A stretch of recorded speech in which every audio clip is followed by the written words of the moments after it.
एक राजा के घर पर नाना प्रकार के व्यंजन बनाए जाते हैं, नाना प्रकार के। और राजा खाता कितना है, सभी में से एक एक निवाले।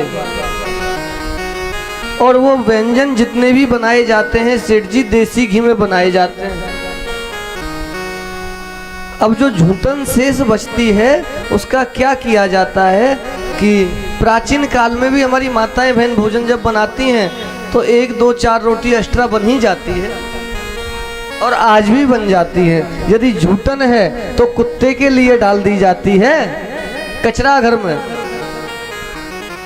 और यदि झूठी नहीं है तो गाय के लिए दे दी जाती है। एक राजा था, उसके लिए भी भोजन बना देसी घी में। अब उसने इतना खाया, इतना बर्बाद हो गया। वो शेष भोजन जो है वो कचरा घर में द्वार पे डाल दिया। द्वार के किनारे पे पहले कचरा घर हुआ करते थे, तो राजा का भी था। अब क्या होता है महाराज, एक दिन एक नगर का पिल्ला, कुत्ते का पिल्ला छोटा सा राजा के द्वार पर आता है, सूखा सा पतला सा, भोजन की तलाश में। और राजा के कचरा घर में पहुंच करके उसको देसी घी का पकवान खाने को मिलता है। अब वो कुत्ते का पिल्ला सोचता है महाराज अब कहाँ जाने की जरूरत है, जब चकाचक मिल गो तो। जैसे एक वक्ता कथा के लिए फिरता है और उसको बुढ़ाना मिल जाए तो वो दोबारा जाएगा कहीं? नहीं जा सकता। क्या बोलना पड़ेगा,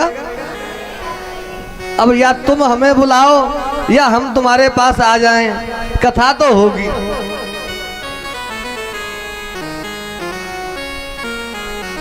अब वो देसी घी का राजा का झूठन खाता है और चंद दिनों झूठन खाने के उपरांत में वो सूखा सा दबला सा एक कुत्ते का पिल्ला देसी घी के व्यंजन खा खा के महाराज शेर जैसे लगने लगा। क्योंकि कहाँ तो किसी को रोटी ना मिले, कहाँ देसी घी के पकवान मिल जाएं। अब जो लोग गांव वाले राजा से मिलने के लिए जाते वो सोचते भैया ये जो पिल्ला है वो राजा ने पाल रखा है, तो ये ऐसा वैसा कुत्ता नहीं है, ये राजा का कुत्ता है, शाही कुत्ता है। अब राजा को तो पीछे प्रणाम करेंगे, पहले वह कुत्ते को प्रणाम करते लोग। अब देखो कितना लाभ हुआ, भोजन तो भोजन मिला और सम्मान कितना मिल रहा है। राजा से भी पहले प्रणाम उस कुत्ते को किया जा रहा है और राजा को मालूम ही नहीं है ऐसा कुछ हो रहा है। लेकिन एक दिन उस कुत्ते के शरीर में चर्बी आ गई। ज्यादा खाने से काम कुछ होता नहीं है, ज्यादा अति हर चीज की बुरी होती है। अति का तो अंत ही बुरा है, चाहे वो मान का हो, सम्मान का हो, प्रतिष्ठा का हो, भोजन का हो,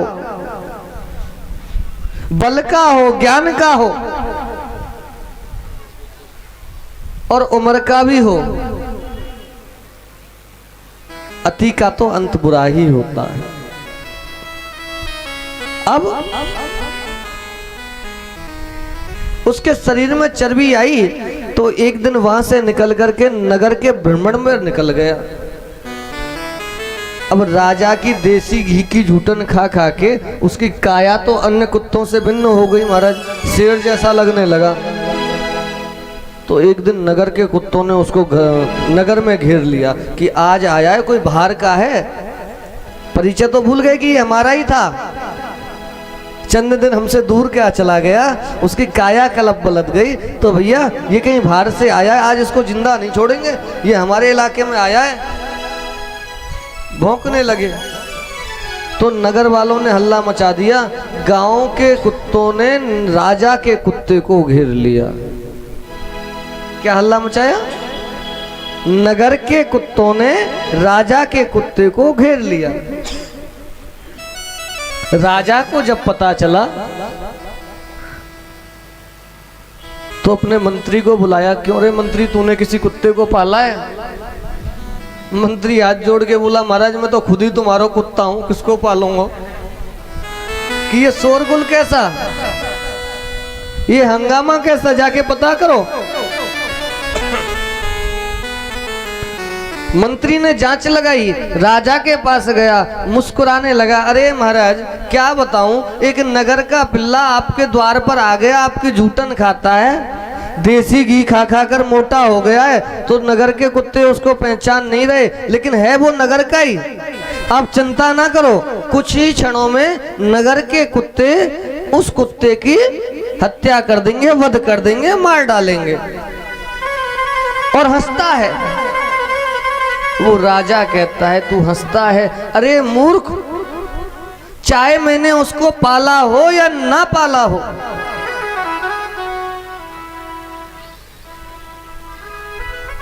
उसका नाम मुझसे जुड़ चुका है।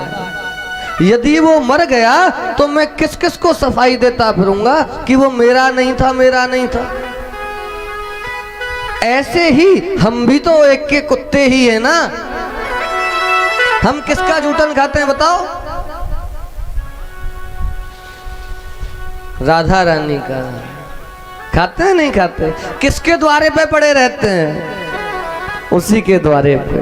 अब वो अपनाए या ना अपनाए, हम तो उसको अपना चुके हैं, हमारा नाम तो उसके नाम के साथ में जुड़ चुका है। अब हमारा मान भी नहीं है और हमारा सम्मान भी नहीं है। सम्मान है तो राधा रानी का है, मान है तो राधा रानी का है। हानि लाभ जीवन मरण यस अपि यस विजय। हमको तो कर्म इतना ही करना है